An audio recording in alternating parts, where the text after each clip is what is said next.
A cinematographer is a game changer on a low-budget indie shoot.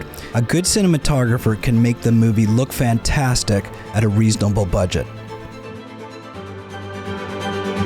If you want to be a successful indie filmmaker, you need to know a lot about not just the production of movies, but the business. We are going to tell you the truth and reality of what really happens in the indie film business.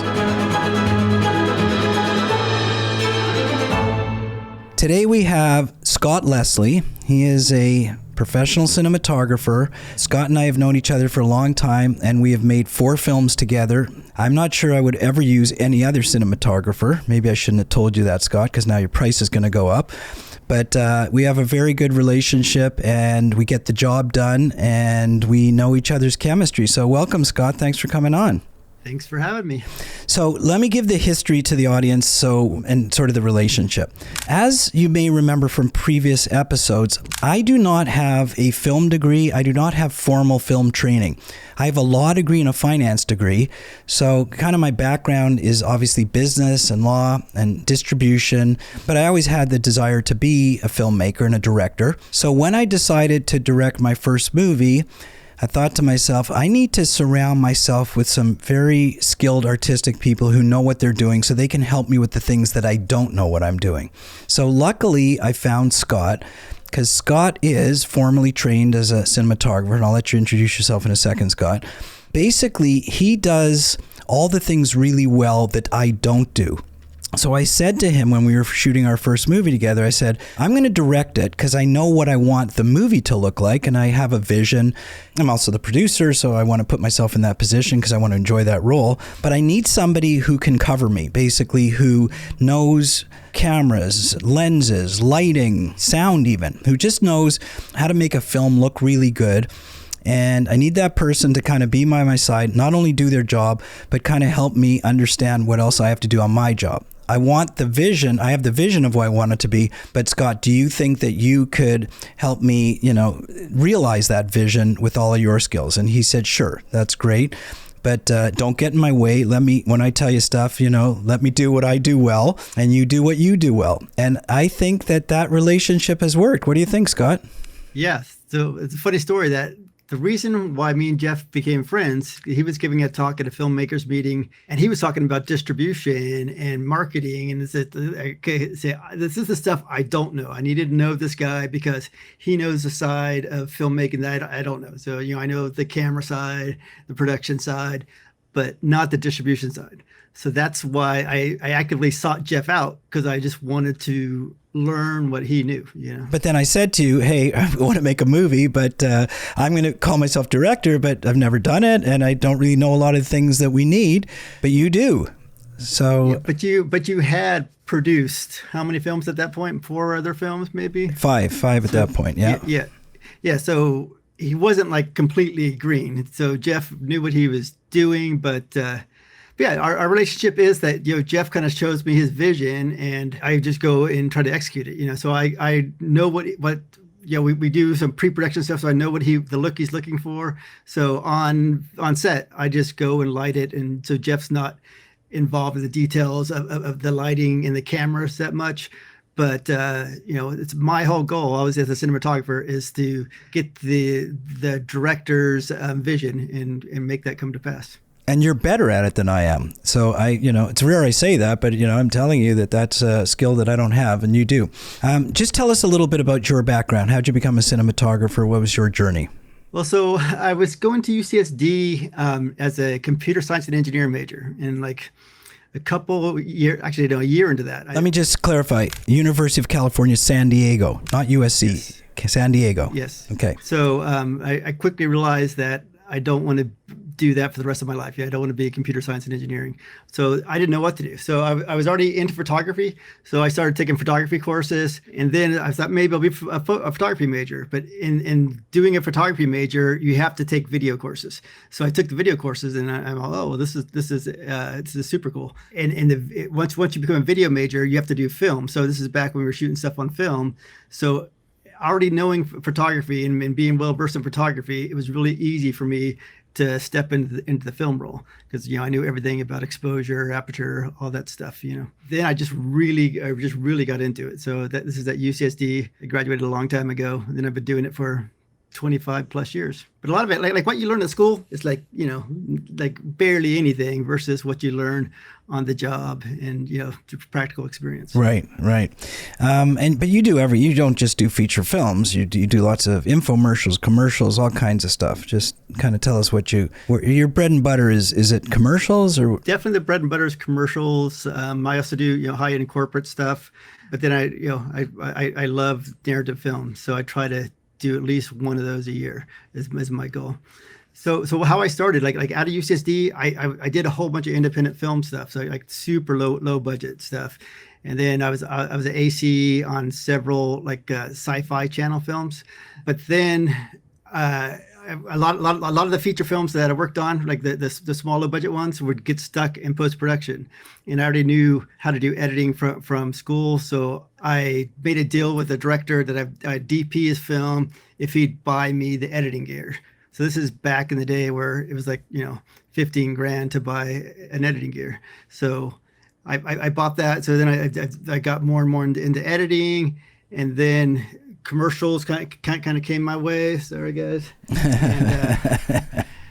And so I got into infomercials for several years, like maybe 10 years, just because there's a ton of money in it. So it was just kind of a good bread and butter thing to be doing. I know your cat, but I've never seen your cat with a harness. You walk your cat now with a harness? So Anne likes to have the cat. When we let the cat outside all the time, it's super good. Doesn't jump the fence, but Anne likes to have a harness on it. Okay. We let him outside.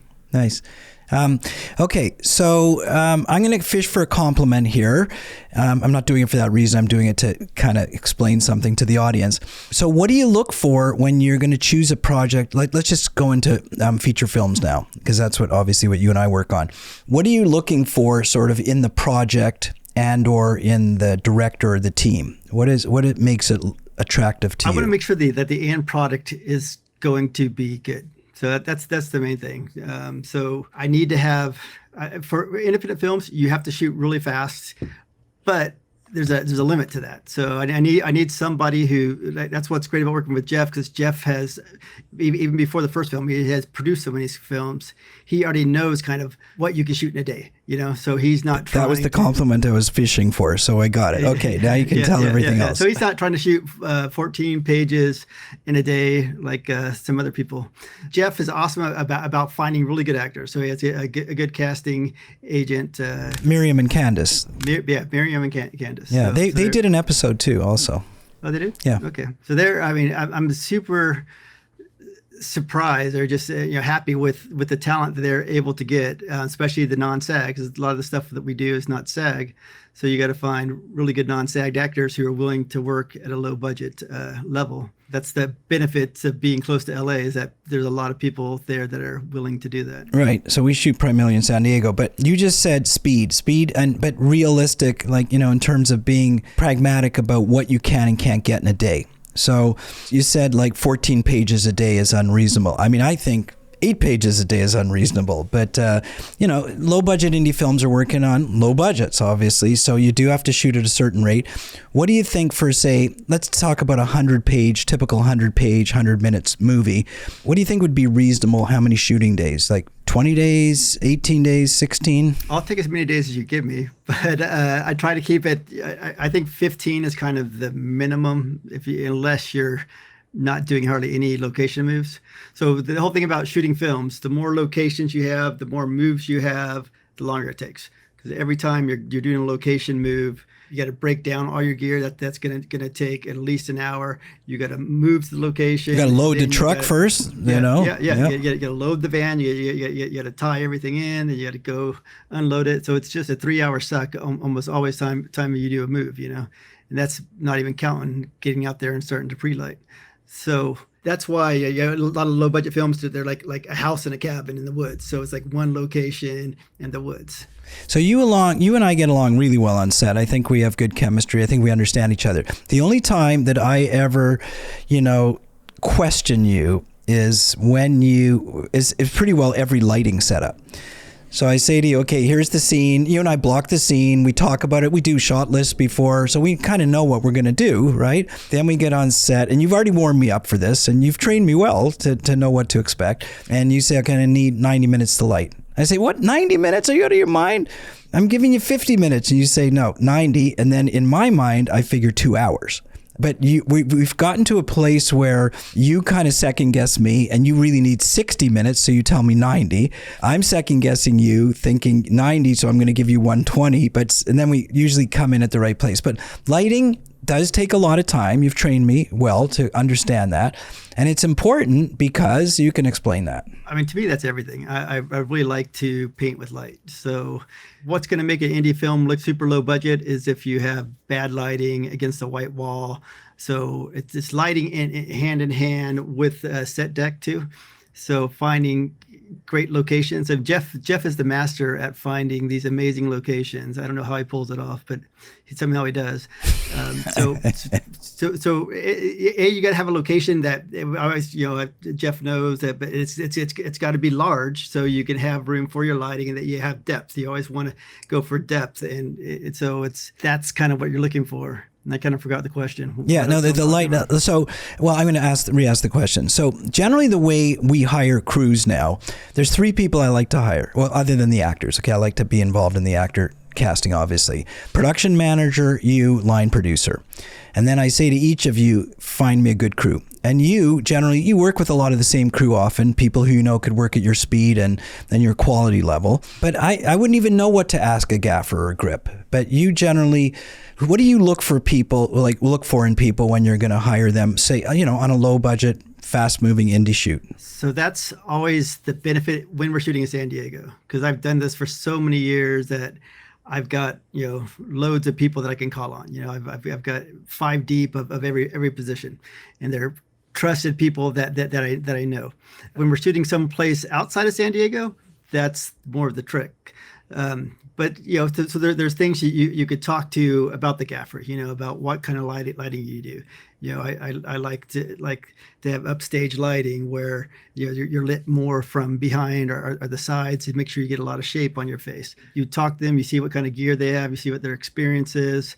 And if they're used to the low budget thing, about used to moving fast, I think sometimes we could have asked more questions, Jeff. So that's a lesson learned sometimes. Fair enough. Okay. But we've gotten very lucky with crews in San Diego because you generally know the people, you know them, you trust them, you know they can move at the pace we want to move at. So we did shoot one film in Oklahoma together, and we had to use a local crew there for tax credit purposes. That was more of an adventure. I mean, you dealt with it better than I did. I was super aggravated with a lot of people. You had more patience, remember? But, you interviewed people like you're getting a second camera, we're talking to you about cinematography here, but we haven't even talked about camera work yet. We're still primarily talking about lighting just because that takes so much time, is so important, and you basically are in charge of it. Like the gaffer works for you. So when we went there and you had sort of no crew, no people, no relationships, that you had in place, it was going to be cold. Is it kind of trial and error? Hope that the people you hire are good and deal with it that way, or? I mean, it is to a certain extent. You try to interview them as much as you can ahead of time and really get a feel for them. But you've never. I think we did go out there and meet them, at least most of the crew, but that's just one day. Anybody can sound good. So it is references and trial and error. Yeah, I agree. Okay, so Scott, just in terms of actual cinematography, meaning camera work, like I call a cinematographer somebody who's kind of in charge of the look. So camera's one component, lighting is a huge component, obviously. Everything is a component of the look. And you often give, a lot of comments to the team about obviously what the set design looks like because, it's going to factor into the look, but you also talk a lot about wardrobe. Like, the camera doesn't like stripes and certain things like that. Just kind of talk about that for a minute. Yeah, so there's something that's called moiré. So if you have like really tight pinstripes, it's not as bad as it used to be. It used to be much worse before high def, but you still can get it. So you get little vibrations in the pattern of what you have. You obviously don't want that, but the more advanced you get in filmmaking, the more you're trying to go for a color scheme. So what's the color look that you're trying to do, and what are you trying to get across? So a lot of times that's all thought up in pre-production. What is the whole vibe that you're trying to give off, and what is the emotion behind it. It's little subtle things, but it's something that it's good to think about. Right. Okay, so Scott, in terms of, staying on time, on budget, we have to shoot at a certain pace. So, there's lots of different variety of shots we can do, and you're pretty good at choosing and pre-planning what is going to work in the time frame we have. So just in terms of basic coverage, what do you like to start with? And I might add here that Scott's also the editor of the movie. I generally hire him. He's a great editor. And not only does he shoot my movies, but he edits them. So he kind of knows what coverage he's going to need in the editing suite. And, as an editor, I think it's really helpful to be both, because then you know exactly what you're going to need when you edit. So just speak to that a little bit. Yeah. So, I've been editing for just as long as I've been shooting. So I know the exact coverage, well, not the exact, but I know at least the basic coverage that I'll need, so I'll always cover myself in the edit. So I'm never going to be hunting for a shot that I need. So a lot of times the way we like to do it with Jeff is, especially on a lot of these films where there's a lot of dialogue going back and forth, we shoot with 2 cameras. But for lighting, we put both cameras on the same side. So that would be like 2 cameras will be over here shooting me. One will be my tight close up, and other will be like a medium shot. Most of the times the medium will be like a dirty over the shoulder. You're getting both those coverage at the same time, and then you flip around, you do the same thing for the other side. So that's like if you're shooting like a couple of people sitting. But you said earlier about the order. So I usually we always like to start with the wide shot, because that's the hardest thing to light. Because when you're doing your wide shot, if you can light that right, then you can just jump in, and you have to barely tweak the lights. So that's what we go for, and it's better usually for the actors too. The actors like to have the wide shots kind of almost a warm up, and then once they get into their close-ups, they'll be all dialed in. So you mentioned about using 2 cameras. So I've spoken to a lot of aspiring filmmakers about that. And I know you like it because we get lots of coverage and we can move quicker. Obviously, we don't have to redo and reset and do all that kind of stuff. So that works also for me. But then, there's obviously a cost of having a second camera. You're renting the second camera, you have an operator, you have an first AC, you've got other expenses with a second camera. So I've done the math on it many, many, many times, pretty well every shoot, and I have concluded every single time that it actually makes more sense to shoot at that speed and incur that extra expense. The coverage is going to be better. It's, obviously you're not going to use all the shots. You can only use one of the 2 at the same time, on the edit. But if you want great coverage and you want those options and you want to move quickly and not have to relight every time you change your lenses or something like that, that is the way to go. And I think it makes a lot of sense to do that. So we always do that. You're not saving any time as far as relighting goes, but you are saving times for coverage. Because how I shoot them both on the same side, so it would be like shooting everything in a medium, then changing lenses and shooting everything in the tight, but shooting them both at the same time. Right. It's all about making your day on an independent film. The worst thing you could do is go into overtime on a producer standpoint, So you got to move fast. So that's why one thing we haven't really talked about on almost all my films, we use a slider instead of a dolly. Dollies are awesome, but they just take time. You have to lay down track, you have a level track, you have a dolly grip, and it's just time that usually we can't afford on an indie film. So for those people who don't know, do you want to explain the difference between a slider and a dolly? Sure. So a dolly is what you would typically see. Usually there's like a Fisher dolly where it goes onto tracks on the ground, like little railroad tracks on the ground. Yeah. So it needs to be pushed by a dolly grip. A lot of times they're hydraulic, so it is kind of nice how they can move up and down. But they're also super heavy. It takes 2 guys to lift one, get them on, leveling the tracks. It takes a long time to set it all up and use it. It takes 10 times as long than to set up a slider. So slider, which in my package, I have both a 6-foot and 10-foot sliders. So depending on what we need to do. But sliders, it's still the kind of the 2 rails. So what we use is a Dana dolly. So there are the 2 rails that the camera sits up, and that's whatever height that you want the camera to be at. So there's a camera, and right underneath it is what you call the sled, and the sled goes onto the tracks that are on either stands or sitting onto Apple boxes, depending on what you're doing. And you don't have to take the time to level it. It just basically you find a stable part for the stands and you're good to go. You have to level it sometimes. But yeah, that's what I meant. I mean, you're not leveling the track. You're just leveling it based on putting it up and down. There's every, I don't know, what is it, like a little over a foot. There's things that you have to level. You have to put shims underneath it. So it's just much more time consuming. Yeah, it slows it down a lot. You've been on lots of shoots with lots of different filmmakers. So what would you say is the most common error that a filmmaker, and I'm going to say usually the director, but sometimes it's the producer or the team or whatever, makes in terms of not either finishing their film or finishing it on time or making it actually look good? Like what would you say people should think about to avoid? So you need to keep your budget in mind. People will get emotionally attached to a script, which is great, but you can't do certain scripts in a low budget in 15 days. So if you have a ton of action and stuff like that going on, it's that all those things take setups, especially if you're using squibs or having blood involved after every take. You got to reset everything. So it's a big deal, and it just takes time. So you need to know your limitations, write for your limitations, write for a low budget. Like we said earlier, keep your locations down to as minimal as you can. Keep your unit moves down.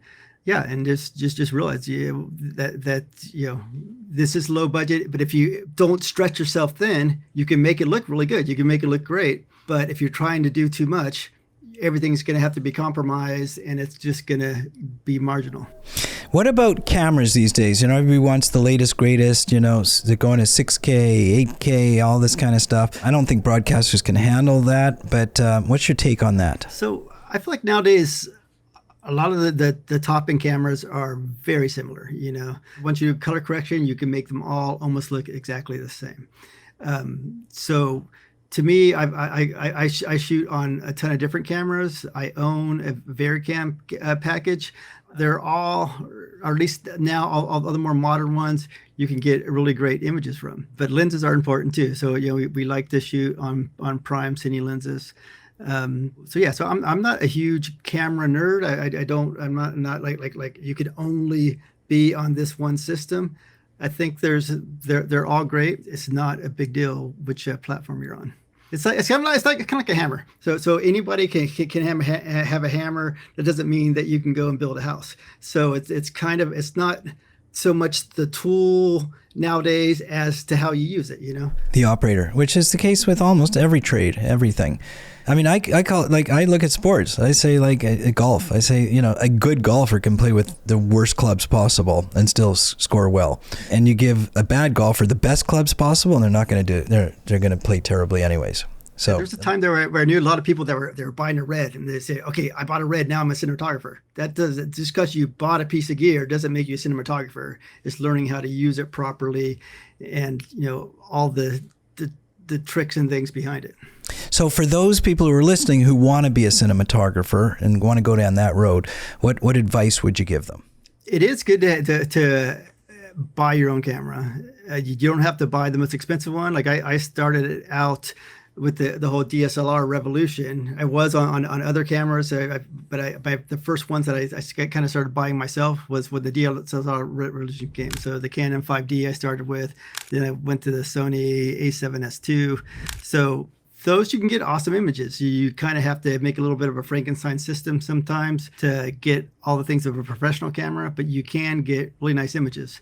So the whole thing is to shoot. You got to shoot and shoot and shoot. So if you get something, that's why having your own camera, you have more access to it, and you should keep on shooting. So you got to get out there and just try to shoot as many different things as you can. Okay, so a lot of it comes with experience doing, but how about learning from mentors, people like you? I mean, I see you teaching all the other younger camera people on set all the time, showing them how to do little tricks and things like that. That's helpful. speeds up the process. Yeah, so that's why like getting on set, even as a PA and stuff, is great. So you can kind of watch and see what happens and stuff. Of course, nowadays there's a lot of great information on YouTube. Definitely a great YouTube channel that I'll plug is The Wandering DP. He is awesome about talking about lighting, mainly about lighting, but also about some camera stuff. But make sure that you're getting people that are actually pros in the industry you're watching on YouTube. There'll be people that are pretend like they're pros and they've only been doing it for a year. So just kind of do a little bit of research as to who you're really taking your advice from. Yeah. So it's I found it interesting in this discussion that we had that, people think cinematography is the camera, but a true cinematographer on a big budget set, isn't the camera operator. They're just looking at the whole shot and setting it up. Sometimes they're the camera operator. Obviously on our sets, you operate a cam and somebody else operates the other cam, which is cost effective. But a cinematographer, am I correct in saying, just needs to capture the look, which so much involves lighting and other things. And even though you're not the gaffer, you're not the person setting the lights, you're working closely with them to make sure that they do it properly and, that all the cameras are set in the right place, the lenses are correct, all this kind of stuff. So definitely something I always say is that filmmaking is a team sport. So I'm kind of only as good as the gaffer underneath me. So of course we work together all the time. I'll explain to him what I want, but especially in these low budget films, I'm not going and holding his hand and telling him where to put lights. I'm telling him, okay, this is the look we're going for. Let's light from this angle. This is where our key's going to be. Just some very broad strokes, and he goes in there and does it all. And of course, sometimes we'll tweak it a little bit when he's done. But having someone that you can really trust that's going to do 90% of the work, sometimes 95, sometimes 100% of the work is great. So you definitely need that on an independent film because you can't be trying to do all the camera and prep all the camera and do all that stuff and do the lighting at the same time. So that's why I try to always have an experienced gaffer. A lot of people, independent films, will try to skimp on that, and it's like no, we have to have the right people in place to really get the look. Mm-hmm. So last question, because we're going to do another interview. I'm going to interview you about editing as well, because as I said, you're also an editor. Do you think it's advantageous for the cinematographer and the editor to be the same person? I do, because of something you just said earlier, is that you know exactly what coverage you're going to need to edit it properly. And as an editor, you know what footage we shot. So you sometimes just by memory know that we shot this shot, and you remember shooting camera A, camera B, that we've got this. I just think that makes the process more efficient if you can find people who like to do both and are good at both. Yes, so it is kind of rare, actually. There's not that many cinematographer editors. I've always enjoyed taking a film from kind of the infancy all the way through post. So that's why I've always done it, and I like doing it that way. You definitely can have awesome cinematographers that aren't editors, but they understand the editing process, they understand the covers that they need. So that can work fine. It will maybe take a little longer in post-production when you're not familiar with the footage. Obviously, you got to familiarize yourself with it. But that's what some of these editing logs and all that stuff that you get from the script supervisor can be helpful. Mm-hmm. I think it's, as you say, it's probably rare. But I think when you find it, and I'll give you a plug, Scott's a great one. I'm not sure if you're a better cinematographer or editor. I think you're great at both. But I think it's just magic that it works together seamlessly like that. Because when we talk about, finding shots, and, we'll often say, oh, do you remember that day on set when we did that slider shot and that thing happened or whatever? And we can sort of recall the shots together, and then you can go look for them quickly. So I think it just works really well. But anyways, thank you so much for doing the interview. As I say, we're going to do another interview with Scott about editing, and you'll see how it all fits together. But Scott, any last words? No. No, yeah, it's just, I enjoy what I do. It can be tough. Working in the film business can be challenging, but it's definitely rewarding. Yeah. So just, my final word is, like anything else on the team, as Scott said, it's a team sport. And for a director, a good cinematographer is kind of your right-hand person. They're going to make your life easier, and they're going to make your film look so much better. So Scott, that is exactly what you have done for my films, and I really appreciate it. And thanks for coming on. All right. Thanks for having me. Thanks.